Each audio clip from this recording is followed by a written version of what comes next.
So where is little Gus? Well, dingoes, a wild dog here in Australia, have been blamed in the past for disappearances of small children. That is extremely unlikely in this case. There are precious few in the land around Yunta, since sheep farmers tend to shoot them on sight.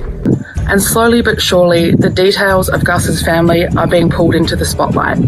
It's understood that Josh only found out that his son was missing after police woke him up at his Balaley North farmhouse hours after Gus had gone missing. I got nightmares in my head, I fear thoughts build up until I can't. My mind fills up into a creature, and it haunts me somewhere much deeper. I got nightmares in my head, I fear. In 3 days, we'll be approaching a horrible milestone in this case. It will have been a full month since Gus went missing on September 27th. Some people are already suggesting that Gus will never be found, but I would say never. The absence of evidence is also evidence, but one has to be careful how we fill that absence of evidence. We have to make sure we know what we're talking about. The region is also protected by a 1,600-mile dog fence designed to safeguard livestock. Crocodiles, which inhabit the north of Australia, are not found in the south. Gus is too big to have been taken by an eagle, and if he was found by a wild pig, there almost certainly would have been evidence of a struggle. I must say, Carly Smith has really done some of the best reporting I've seen on this particular case. And obviously, it's a local reporter. She's from Daily Mail, Australia. So when there's an absence of evidence, how should we think about a case? Do we just make random attempts? Just follow ideas that pop into our minds? Well, there's actually a framework, a step-by-step strategic way to think about cases like this critically. And if we can do that, we can begin to see into the invisible, the hidden aspects of this case. And that's a technique I feel like I've honed through over the course of writing many books dealing with similar fabrics. What is the right way to think about cases like this? In this analysis, I want to take you through 3 probable assumptions, then look at 5 features in and around the home that we need to ask questions about, and then we'll be ready to deal with the number 4 clue we all missed. But before we get to that, if you haven't subscribed to the channel, please do. By the way, kudos to Mrs. Bones Jangle. Thank you for your comment on the Madeleine McCann case, directing my attention to this particular article. Also, look out for the next analysis in the Madeleine McCann case, as well as our third episode of our third review of the new Murder series on Hulu. Make sure you watch it on Hulu and then have a look at the critical analysis on this channel if you haven't already. In order to find the analysis, head to the playlist tab and select the one that appeals to you. I've also posted a quiz in the community section of this channel. What content are you the most interested in right now? Please make sure you vote. Meanwhile, if you're finding this analysis worthwhile, please do hit the thanks button. If you've never ever hit the thanks button, now's your chance. And let's get started. All right, Mrs. Bones Jangle, by the way, I see what you did there. Before we deal with the critical question, perhaps the most critical question of all, and that's also the number 4 clue we all missed, let's make sure we've ticked all the necessary boxes dealing with the fabric of the case, and more specifically, dealing with what we know. We need to make sure we properly educated before we go into this sensitive and delicate area. So 3 assumptions about what probably happened here. Number 1, Gus is sadly very likely deceased. Now, according to the Daily Mail, retired Victoria Police Detective Charlie Bezina said that his condolences were with Gus's family, which includes his father, Joshua Lamont, but also added that he was confident police have done everything in their power. There's a bit of a resignation to what he's saying there. You know, the police have done everything, they can't do any more, and that's basically it. He conceded that there were still many questions over Gus's case, and heartbreakingly, they may never be answered. If you read between the lines, that police detective is basically saying he thinks Gus will never be found and that he's no longer with us. Do you think that's fair to say? I think he's right on the second point. But as we've seen time and again in true crime, the dead often reveal their secrets, and time is always on their side. the more time that goes by, the more likely the truth. And no matter how hastily or carefully buried, the truth will eventually come to the surface. Just look at how much we've learned in the past month about the dynamics in this case, something that we knew so little about to begin with. So, where is Gus? Gus's grandmother Shannon was the last to see him playing in the sand around 5 p.m. Number 2, foul play is now very likely. So what can we say with almost absolute certainty? He didn't wander off. He wasn't taken by a wild animal. And there seems to be no innocent evidence, no innocent explanation for what happened to him. So we haven't found his clothing lying anywhere, for example, to suggest that it could be something besides foul play. And that brings us to number 3, a person, not an animal, not wandering off, a person now needs to be looked at. We now move into a phase where we need to start thinking about suspects. Broadly, is a stranger or family member more likely to be a suspect? We're going to circle back to that. But first, now let's deal with 5 features surrounding the sheep station HQ. Number 1, a second mound of sand. Look closely at this image. Do you see there's a second mound of sand just left of scent in the foreground on this image?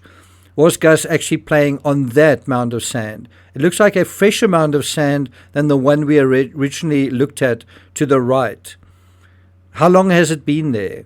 And do we know for sure which mound of sand Gus was playing on? Number 2, who lives in the second smallest structure? Zoom into that second mound of sand and one can't help noticing the satellite dish, the chimney, all the paraphernalia near that mound. And obviously maintenance work is going on around the second structure. It's also the structure most closely associated with both mounds of sand. Who lives in the structure? Where's Ronnie's room? Where's Gus's room? Where's Jesse's room? And for that matter, we need a schematic of the kitchen where Shannon was apparently preparing dinner. Then I also want to highlight this comment from Bells Webster, who says, what does it matter what she was cooking? What does it matter whether the father was a fixer-upper? Well, in terms of the latter question, if the father was a fixer-upper, was he fixer-upping the sheep station? I think the answer is no, but that's the relevance to that as well. In terms of what was she cooking, well, the type of dinner would indicate the amount of time needed to prepare it. If she was making sandwiches, that would take a lot less time than a roast, for example. In other words, it would impact her attention, to what extent she may have been distracted, for how long continuously she would need to be distracted to focus on what she was doing. And also, is there evidence of this meal that she apparently was cooking? Because if you think about it, this is arguably an alibi of sorts. Number 3, what is the round cement structure behind the homestead? It looks like a traditional circular concrete reservoir, doesn't it? Was this one operational? Did it have water in it? And was it properly searched? Then number 4, the wooded area.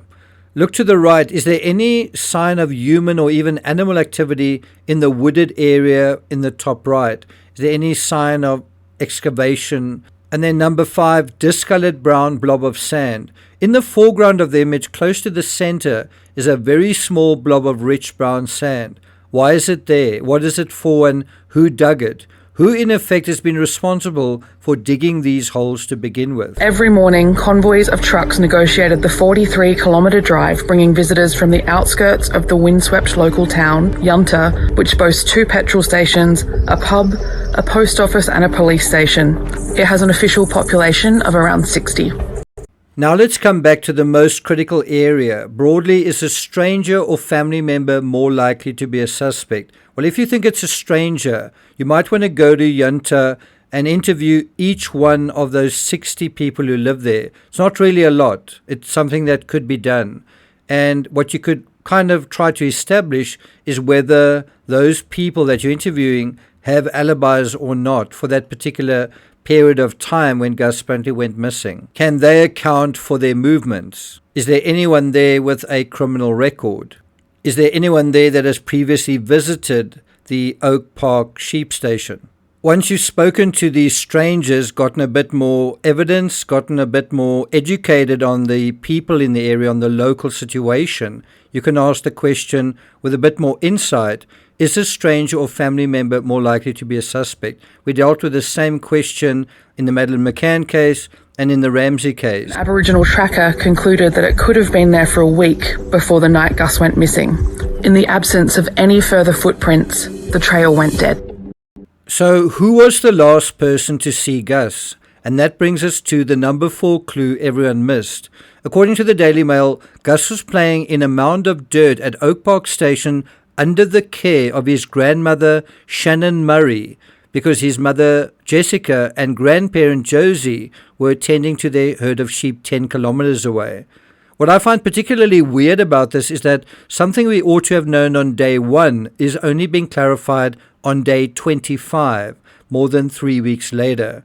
Something else that's more than a little hinky. Although Gus's family have understandably kept a low profile, we at least have a rough idea what Gus looks like, what his mum Jess and dad Josh look like, and what their stories are, and then also what Josie looks like. Who is missing? Well, the person who was last to see Gus. In other cases, we've seen that the person who was last to see missing victims often, not always, but often eventually becomes a person of interest, and sometimes worse than that.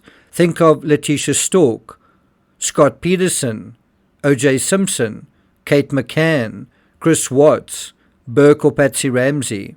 Back to the article, Gus's grandmother Shannon was the last person to see Gus, playing in the sand at 5 p.m. It's understood Mrs. Murray, that's Shannon, was inside the homestead looking after Gus's 1-year-old son Ronnie.